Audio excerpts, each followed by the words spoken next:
Yo soy periodista del diario El Comercio, trabajo ya hace 7 años. Me he metido muchísimo en el tema de minería ilegal y narcotráfico, que son como los dos principales problemas en nuestro país. Me gustaría partir empezando por hacer una diferencia entre lo que es minería ilegal y minería informal. ¿No? Son dos conceptos que han estado hasta hace muy poco, hasta el 2012 en nuestro país, muy en el límite, no se entendían muy bien y por eso es que no existían leyes para regularlas ambas.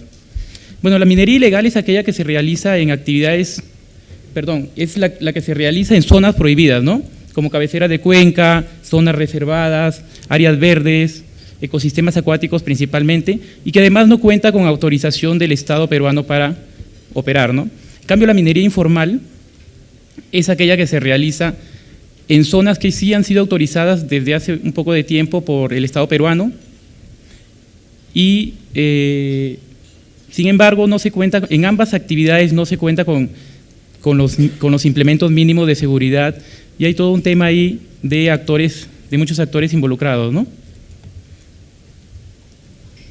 Bueno, ahora, ¿quiénes son estas personas que trabajan y dónde trabajan los mineros ilegales en nuestro país? César Ipenza es un abogado ambientalista muy reconocido en Perú. Él tiene un estudio muy completo sobre lo que es minería ilegal e informal.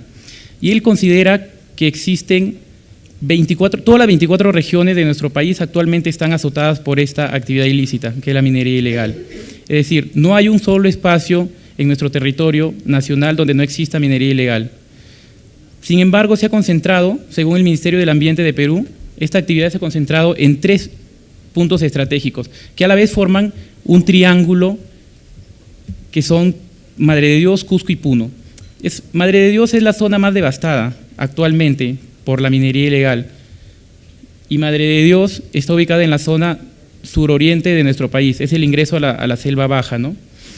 Colinda con estas otras zonas que les digo que son más regiones de la sierra, Cusco y Puno. Bueno, hay muchos cálculos sobre cuántos son los mineros ilegales que trabajan en el país, ¿no? Se hablaba de 30.000 al inicio, luego se hablaba de 40.000, otros hablan de 50.000. La cifra no es muy exacta, pero sí se puede decir que son miles los mineros ilegales que trabajan en estas zonas, ¿no? Incluidos niños, y eso es, digamos, una de las cosas que más me ha llamado la atención a lo largo de todas las coberturas que he realizado. Los famosos lavadores de oro, los famosos niños que trabajan en campamentos mineros ilegales. Bueno, les traía esta foto porque ese, digamos, es como el panorama existente actualmente en la región de Madre de Dios, ¿no? Esa es una vista aérea tomada por un fotógrafo con quien yo trabajo, que se llama Sebastián Castañeda, que además ha hecho un trabajo muy estupendo sobre la minería ilegal en esta zona. Y vemos, ¿no? Vemos toda la zona de bosque verde y, por otro lado, toda la zona que ha sido devastada, ¿no? Que se ve un poco marrón por los relaves mineros. El Ministerio del Ambiente ha calculado que son más de 40.000 las hectáreas de bosques que han sido depredadas hasta el momento. Nadie sabe exactamente cuándo nació la minería ilegal, se habla de los años 50 o de los años 40, y al inicio era una actividad pequeñita, era una actividad que la practicaban gente muy pobre, como un trabajo de subsistencia. Sin embargo, a lo largo de los años, y a partir de los años 2008 o 2009 para adelante, esta actividad se ha venido modernizando, si quieren, porque ya no solamente son mineros que trabajan como lo vamos a ver más adelante en fotos, ya no son solamente los que trabajan con una suerte de depósitos pequeños, lavando oro, sino que ya interviene maquinaria pesada. Hay retroexcavadoras, carancheras, dragas que trabajan al borde de los ríos, ¿no? A la mano izquierda se pueden ver algunos campamentos mineros, ¿no? Son campamentos rústicos y luego todo el tema de la destrucción, ¿no? La minería ilegal como actividad atrae muchísima gente de otras regiones. Si bien les contaba que existe este triángulo muy famoso donde se ha concentrado esta actividad ilegal, la mayoría de obreros es gente pobre que viene de otras zonas de nuestro país, obviamente movidos por el tema de la remuneración económica, ¿no? Todo lo que puede ganar un obrero en estas minas ilegales, ¿no? ¿Dónde trabajan? Bueno, hay varias zonas ilegales en nuestro país, donde se hace minería ilegal, campamentos ilegales. Sin embargo, ya les decía que Madre de Dios es la región más azotada por esta actividad. Y dentro de Madre de Dios existe una zona muy conocida que se llama La Pampa. Lo curioso de este supercampamento de minería ilegal es que se ubica dentro de una de las zonas más biodiversas del mundo, que es la Reserva Nacional Tambopata, ¿no? Uno de los pulmones de todo el mundo, por la cantidad de flora y fauna que existe allí y por el tema de todo el turismo que ha ido poco a poco creciendo a lo largo de los años, el ecoturismo, ¿no? Que es una de las actividades que también está trayendo desarrollo en esta zona. Ahora, he realizado yo varios viajes a la zona de La Pampa. Es una zona, como comprenderán, de muy difícil acceso, donde hay una suerte de guardaespaldas privados, si se quieren, de todos los mineros ilegales. ¿Por qué? Porque es una zona prohibida. Y segundo, porque las fuerzas del orden, ahí la policía y los militares siempre quieren hacer interdicciones, quieren ingresar a la zona, pero se encuentran con esta gente, ¿no? Que es una suerte de sicarios, de delincuentes que protegen allí el territorio, ¿no? Donde trabajan, como les decía, cerca de 30.000 mineros ilegales. Ahora, no es el único lugar donde se trabaja minería ilegal. También hay varias comunidades nativas. Son 30 comunidades nativas que existen en Madre de Dios y según los reportes del Ministerio del Ambiente, en 13 de esas comunidades nativas existe minería ilegal, ¿no? Esa es una imagen de lo que ocurre a diario en la frontera y dentro de la Reserva Nacional Tambopata. El sujeto que ven ahí es un minero ilegal trabajando con esta suerte de balsa. Extrae todos los días entre 5 y 6 onzas de oro, ¿no? Trabajando todos los días, las 24 horas. Esa es una foto de más de cerca del artefacto que utilizan, ¿no? Es una caranchera, vemos un motor y una bomba de succión que es para extraer todo el material de los ríos y luego mediante un proceso artesanal lo que hacen ellos es separar el oro con utilización de mercurio y cianuro, lo separan. ¿Qué pasó? Les decía que la minería ilegal ha alcanzado 13 de las 30 comunidades nativas. Es un reportaje que escribí hace tiempo sobre las implicancias que tenía, ¿no? en los territorios indígenas. Y aquí hay una cosa en la que sí me gustaría detenerme un poco, porque como ustedes saben, las comunidades indígenas o comunidades nativas son, digamos, lugares un poco vírgenes que no han tenido mucho contacto con la modernización ni con los occidentales, si se quiere, ¿no? Entonces viven dentro de bajo una cosmovisión propia de ellos, ¿no? Salen a pescar, se mantienen con la agricultura.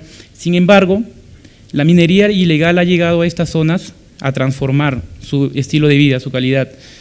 ¿Por qué? Porque llegan, se juntan con las mujeres indígenas, ¿no? Se juntan con las mujeres indígenas y con el fin de tener un poco de territorio donde poder practicar minería ilegal.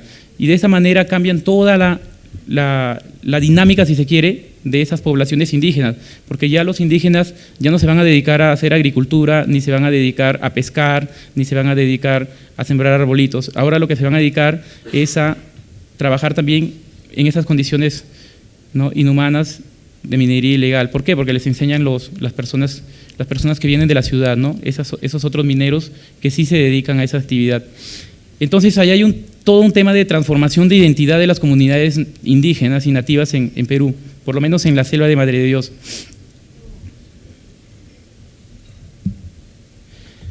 Ahora, ¿cómo trabajan estos mineros ilegales, no? Ellos realizan el trabajo de manera artesanal, sin ningún implemento de seguridad, como puede hacerlo los trabajadores de una minera grande formal, ¿no? Usan mercurio y cianuro para lavar el oro, para separarlo del material aurífero. y luego trabajan en los ríos, como le decía, en todo lo que son sistemas acuáticos. Esto por lo menos en la selva de Perú. En otras regiones, como el norte o el centro de nuestro país, la minería ilegal es distinta porque se hace en zonas, digamos, rocosas, en territorio más de tierra, no tanto de agua, y ahí existe otro tipo de extracción, pero igual las condiciones en las que se realiza es inhumana, ¿no? Es insegura. Esto es lo que les comentaba al inicio, que al inicio se trabajaba de forma muy, muy artesanal, ¿no? Con bateas, era la época de los famosos lavadores de oro, ¿no? Se veía, cuando uno viajaba a esas zonas, veíamos al borde de los ríos a muchas personas, se veía esas personas al borde de los ríos, dentro de los ríos, lavando oro, trabajando de esa manera artesanal, ¿no? Sin embargo, como les decía, con el tiempo este negocio se ha ido sofisticando. Ahora ya no se ve tanto lavadores de oro al borde de los ríos, sino lo que se ve son, como lo vimos en las imágenes anteriores, artefactos como dragas, mini dragas, balsas gringos y retroexcavadoras en estos campamentos que además han crecido muchísimo, ¿no? Ese es uno de los artefactos que utilizan ahora para extraer el oro. Y si vemos esta foto, o sea, esta foto me da mucha pena a mí porque,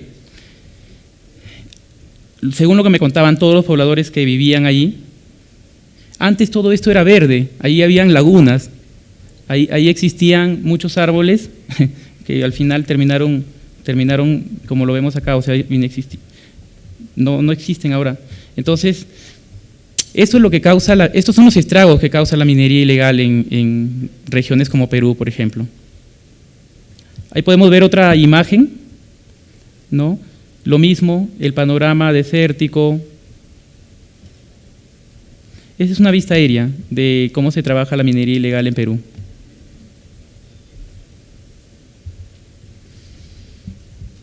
Antes de que la minería ilegal se pusiera en boga en nuestro país, la principal actividad ilícita que existía era el narcotráfico. Y el narcotráfico en nuestro país movía 1.208 millones de dólares en cocaína al año. Era la principal actividad. Sin embargo, con el incremento de los campamentos mineros y de esta actividad hacia otras regiones del país, ahora es la principal actividad ilícita en nuestro país, según el Mercuba, que es un economista muy conocido, ¿no? Director de una consultora económica. Ahora la minería ilegal exporta al año 3.000 millones de dólares en oro. La mayoría de las exportaciones van a Suiza, Estados Unidos, ¿no? Bueno, además de estas implicancias, la minería ilegal evade unos 600 millones de dólares en impuestos y emplea a 500.000 personas a lo largo de las 24 regiones donde está presente. Bueno, las consecuencias de esta actividad, además del impacto ambiental y todas las fotos que hemos visto, que es obvio, ¿no? Todo lo que está causando dentro de las zonas verdes o la Reserva Nacional Tambopata, es también el impacto que tienen las personas. Como les decía al inicio, se trabaja de manera artesanal, sin ningún implemento de seguridad, con insumos peligrosos como son el cianuro y el mercurio. Y un estudio del 2012, por ejemplo, realizado por CAME, advierte que 9 de las 15 especies que existen en los ríos de Madre de Dios están contaminadas con altos niveles de mercurio, por encima del límite máximo permisible. Lo mismo ocurre con las personas que consumen este pescado, ¿no? Y que están muy expuestas a todo el mercurio y el cianuro con el que se trabaja, ¿no? El 78% de 226 personas que fueron analizadas para realizar este estudio en 2012 presentaron en el cabello índices de mercurio muy por encima del límite permisible, ¿no? Es decir, esta es una actividad que ya está trayendo consecuencias. Sin embargo, la mayoría de gente en Puerto Maldonado, que es la capital de Madre de Dios, en Puno o en Cusco, no considera que sea una actividad que contamina, no considera que sea una actividad que los esté dañando, que esté dañando la salud, tanto ambiental como su propia salud. Porque cuando uno conversa con estas personas dicen, bueno, sí, pero yo trabajo en minería hace 8 o 10 años y sin embargo todavía no me enfermo. Y bueno, lo que me explicaban varios médicos de Madre de Dios era que Los efectos del mercurio y del cianuro no son inmediatos, sino que son a largo plazo, después de 30 o 50 años, y muchas veces no son muy fáciles de detectar.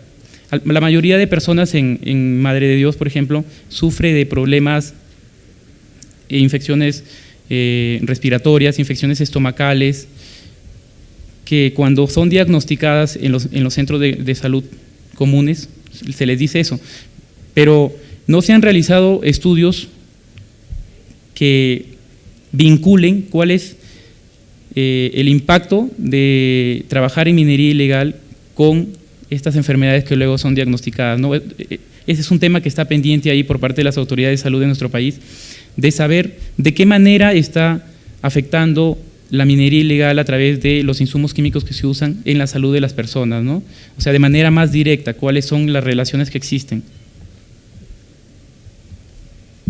Bueno, les hablaba de los impactos ambientales que existen, y el Ministerio del Ambiente de Perú ha establecido que existen 50.000 hectáreas de bosques primarios que han sido degradados en toda la región solo de Madre de Dios.